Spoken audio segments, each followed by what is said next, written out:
Welcome back to our second ever Oakwell Update podcast. I'm your host, Holly Tandy, and I'm joined by your very own Callum Cooper.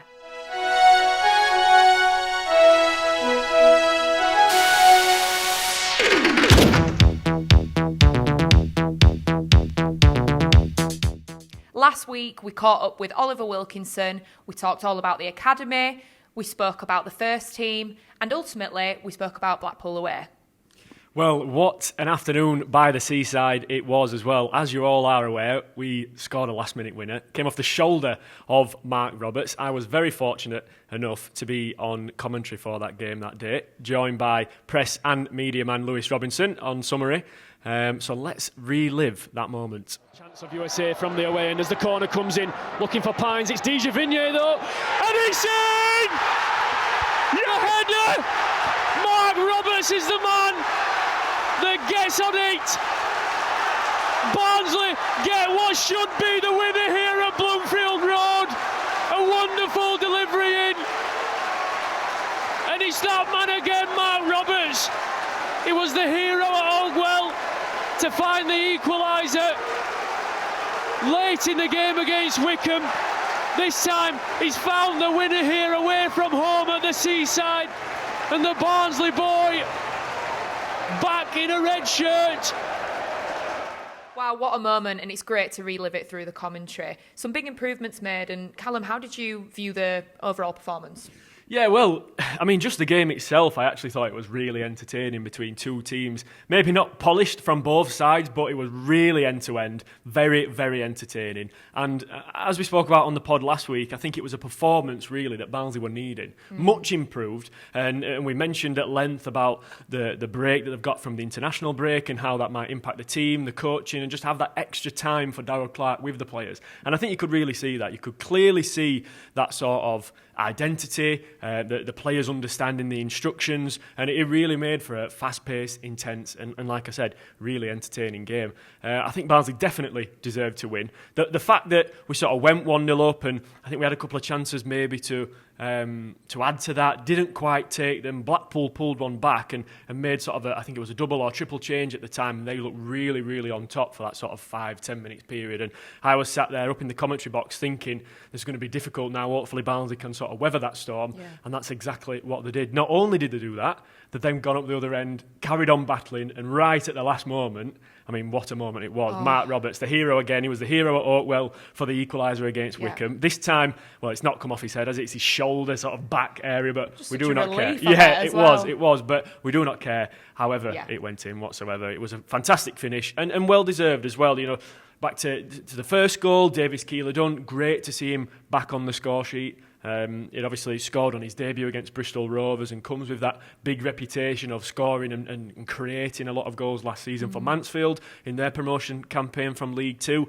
Well, I think you can clearly see how much of a quality player he is. We actually mentioned it on commentary that we've got no questions about him, you know, adding to that tally in a Barnsley shirt. 2-3 minutes later, he did that with an excellent finish. So, yeah, fantastic performance all round. Barnsley got the 3 points, and I think for me, that is what was important. We're brilliant away from home. We're absolutely brilliant. It's 4 wins out of 6 this season, and as Darrell Clarke said, that is top 2 form away from home. We know where the improvements need to be made, particularly at Oakwell, of course, but away from home, Barnsley are brilliant.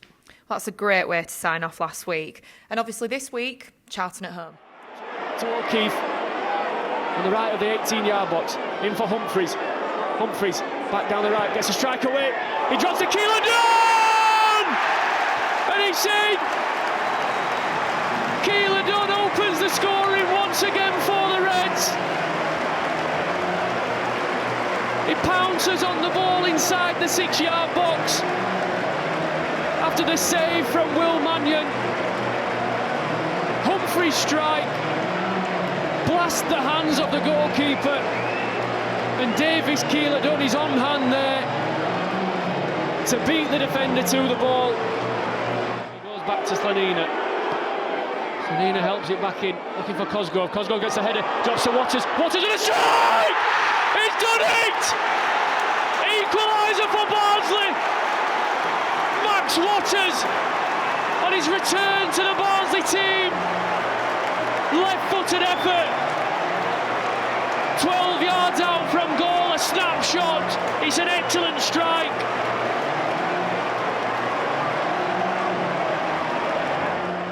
And yeah, again, another interesting game, another entertaining one with 4 goals obviously shared between the two sides.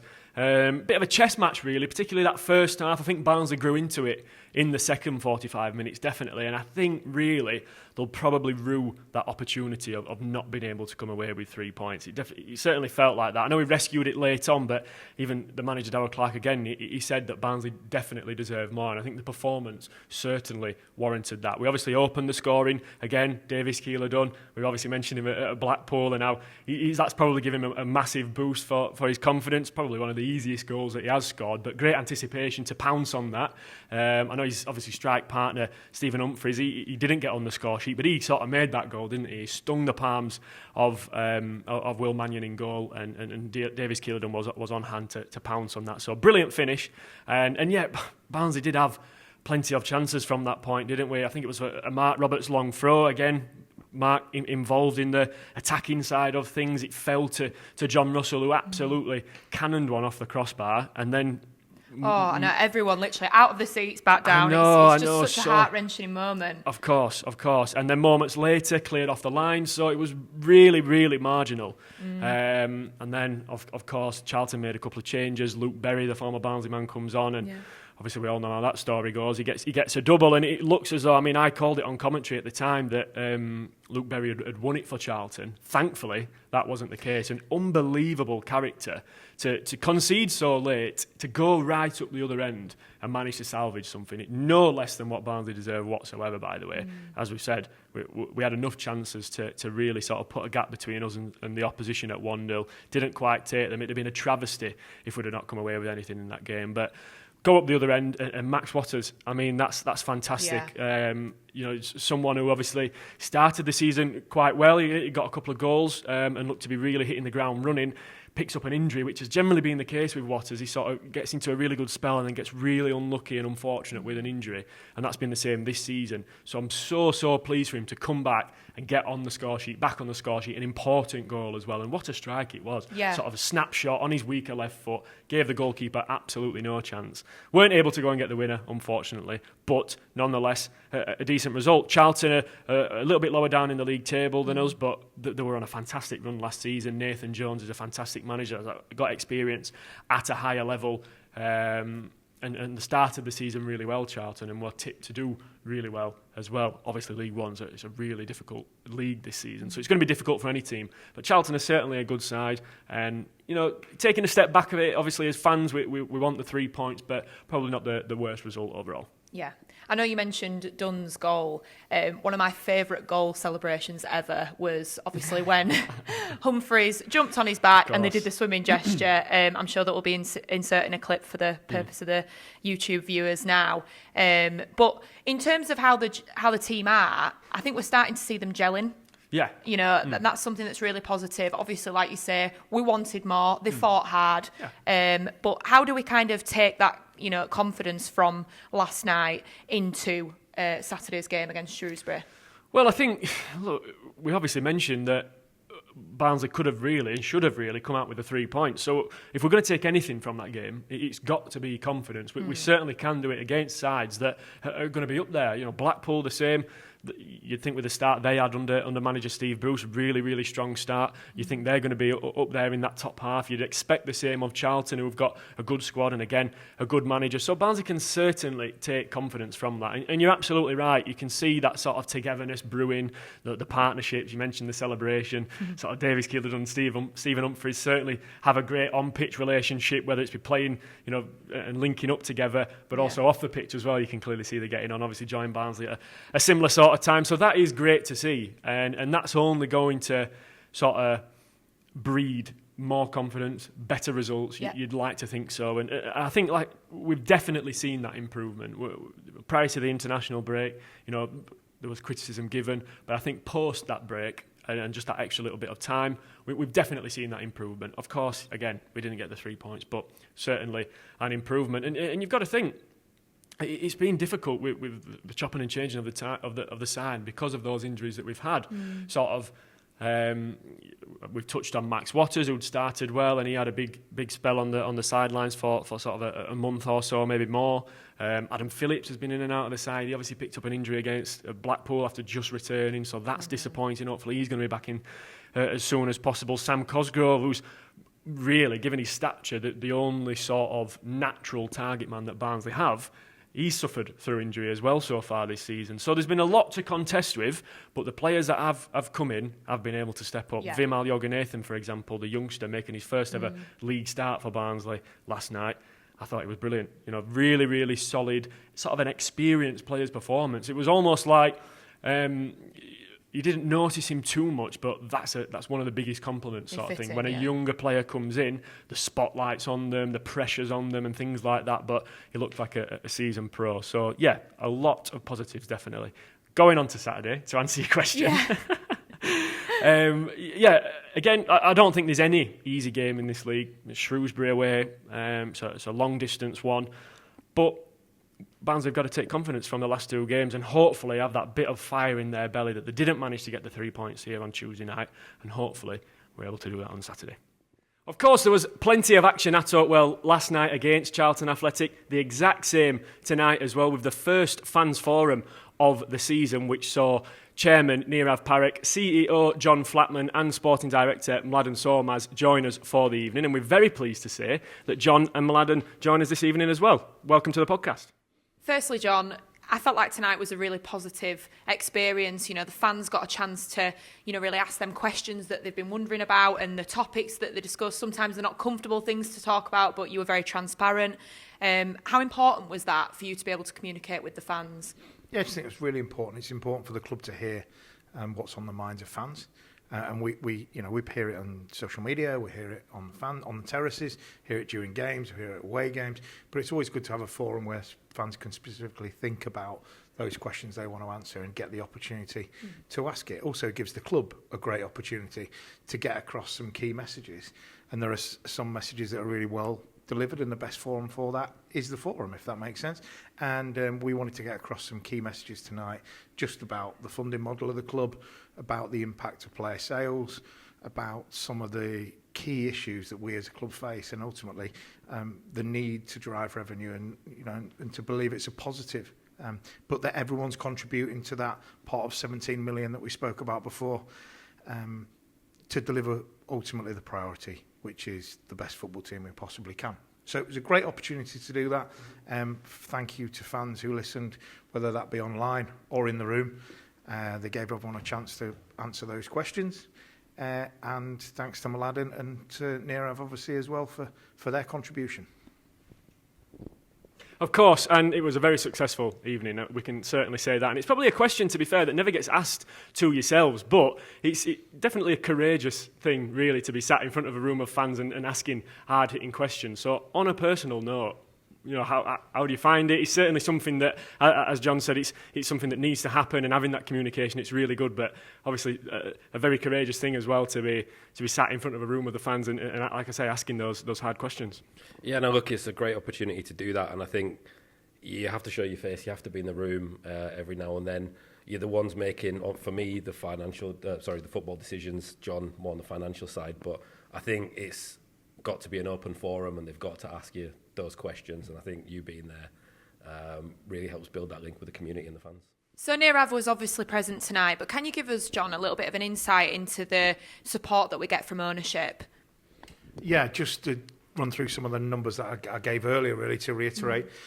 Cost £17 million to run the club. Well, that's certainly the budget for this year.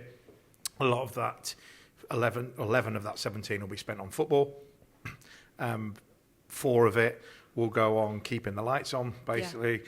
Back office to make that happen, pitch maintenance, stadium maintenance, etc.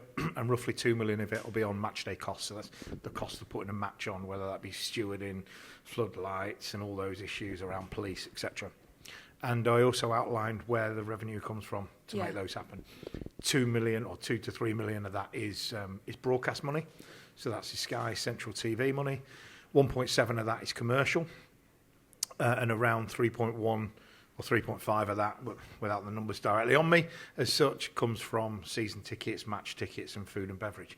And it clearly outlines that there's in the region of 8 to 8.5 million unfunded. Yeah. And that's where that number is filled by either player trading or the profits of player trading, so ultimately player sales minus player buys, and the rest is picked up by ownership. And that's really a key message that I wanted to get across, that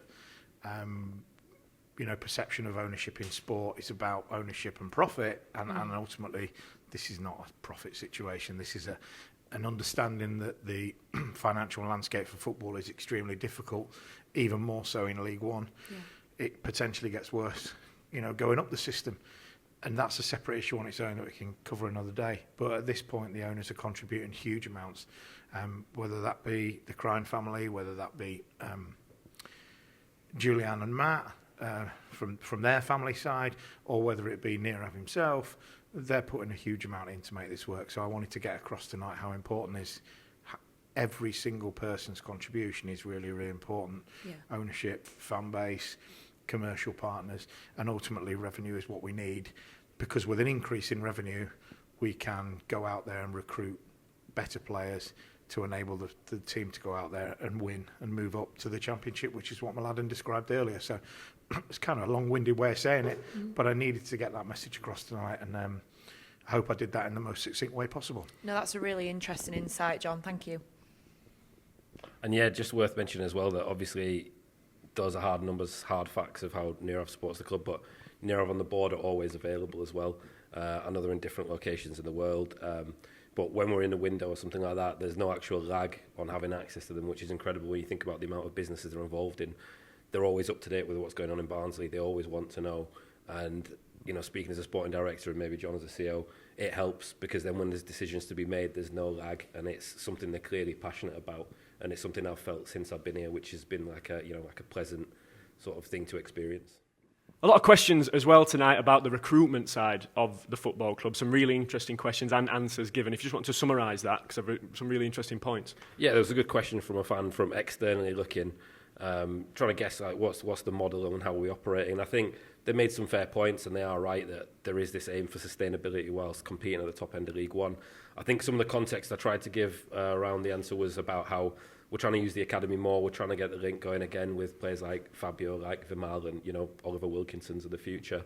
On top of that, that landscape has changed dramatically in the last 5 or 6 years, so it's much more competitive. So being able to bring through first team level players is really important, but it's also a lot harder. So that academy and using that properly is going to be something major for us for the next few years. And then obviously we've got the elements of the model Barnsley may have started 5 or 6 years ago about bringing through players who are high potential, players that we know will get to a really high level. Obviously at some point where we are, we do have to sell them on. That's part of the model of every club at this level. But then reinvest in that, going again. And then also touched a little bit on how the foreign markets have become really important and how we brought in players like Mal when we might not have in the past. Just a little bit off topic, you touched on Oliver Wilkinson there. We had him on the pod last week and he gave us an excellent interview, certainly sort of a wise head on young shoulders. What's your view on him and his progress, but also the academy in general here at Oakwell? Yeah, it's been great. It speaks to the work that Bobby and the academy do. The things that are massive, I think that, all academies say they do it, but I can see a good link between his family and the academy. I can see the level of trust that's been built on top of the few years of progress he's as a player.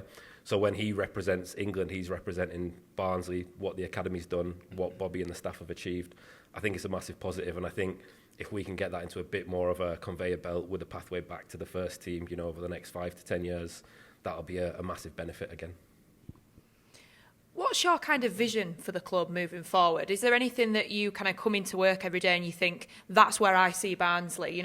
What's kind of been that up to this point? Yeah, look, it gets said a lot that this is a club that should be in the Championship, and we know up until a couple of years ago, I think it had the record number of years in the Championship. I think that's minimum expectation.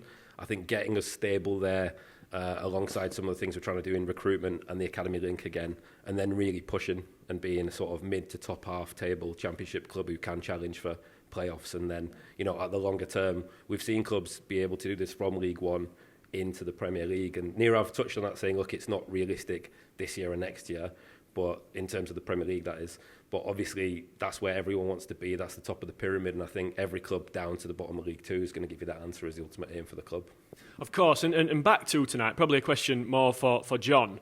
In terms of the match day experience, that is something that cropped up a lot. And again, a lot of interesting points made. And I think some key information about the long-term future and plans of what Barnsley are planning to do sounds really exciting. Yeah, I think I think the first part on the fan experience is that we acknowledge it needs to be better and should be better. But we established, I think, throughout the night that our priority right now for this, certainly this budget year, is to put the support into Mladen's football side and make sure that winning on the field is the absolute priority. And that's the decision of resource, and every business has that challenge. You know, where do we spend the revenue that we've got to get the best impact? And as a board, we made that decision, we'd put it into football this year. So we've had to make some sacrifices off the field. But we also outlined during the evening the importance of the capital expenditure programme with the council and the opportunities for that to really focus on fan experience. And that comes down to fan forums. That comes down to fan zones. We spoke in detail tonight about the growth of the fan zone, and we'll be able to go, within the next couple of months, I would imagine, to planning to install that. And you've seen it revolutionise a lot of grounds. It's a great way of getting people to a ground early, to improve the match day experience, whether that be by music, TV, sport, etc. It's a great opportunity, and the CapEx gives us that opportunity, alongside the refit of the hospitality lounges, which will also become conference areas during the day, another source of revenue that ultimately every penny goes towards that football focus. So we've got some work to do around the bars and the concourses to ensure we can serve everybody who turns up as quick as they need to be within the short time periods that we have. So we've got loads of work to do, but we've got some resource to do it. We've got more of a timeline now than we had in January when the lease was announced. But in the short term, we're putting that investment onto the field. But in the sort of next 3, 6, 9, 12 months, you'll see those things like safe standing, like the fan zone, like the refit hospitality areas and the food and beverage improve. Because ultimately a good fan experience is not only good for the fan, but it's also great for the club. So it was great to outline some of that detail tonight and obviously be able to talk about the future at the same time. Brilliant. I think that rounds it off really nicely. Before you do go, though, obviously we're looking ahead to Shrewsbury at the weekend. Have you got a score prediction for us both? Just a Reds win. I'm not a gambler these days. You're happy either way? I'm asked this every week, and I always say 2-1 Reds. So let's stick with that one. So thank you. So, of course, as we've just mentioned, looking ahead to the weekend, Shrewsbury away. Previously, the record against the Shrews is 23 wins, 10 draws and 13 losses. Last time out was February with a 1-1 draw at New Meadow. The last win came the year before in October 2023. Adam Phillips with the winner. Could be dangerous here. Cole lays it off, comes to Phillips, it's in the back of the net and Barnsley lead. 10 minutes in, the away side deal the first blow. He got a goal in the FA Cup last time, he's got a goal in the league now. So, of course, it's now a new tradition that we do a score prediction at the end of each episode. So, Callum, I'll let you lead again, even though you got it right last week, so well done for that. But I will say, I did say 2-1-2, but then I changed my answer as well, didn't I? You did, but I'm not letting you have that, and I'm glad you mentioned it. I did get it right last week. 2-1 away at Blackpool. So I'm winning that. We need a league table. We definitely need a league table. So score prediction then.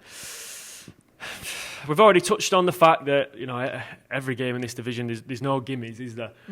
But I think Barnsley can take some confidence from the last couple of results, and I'm going to go with a clean sheet, and I'm going to go 2-0 Barnsley.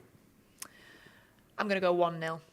And that is unfortunately all we have time for. See you in Shrewsbury. You Reds.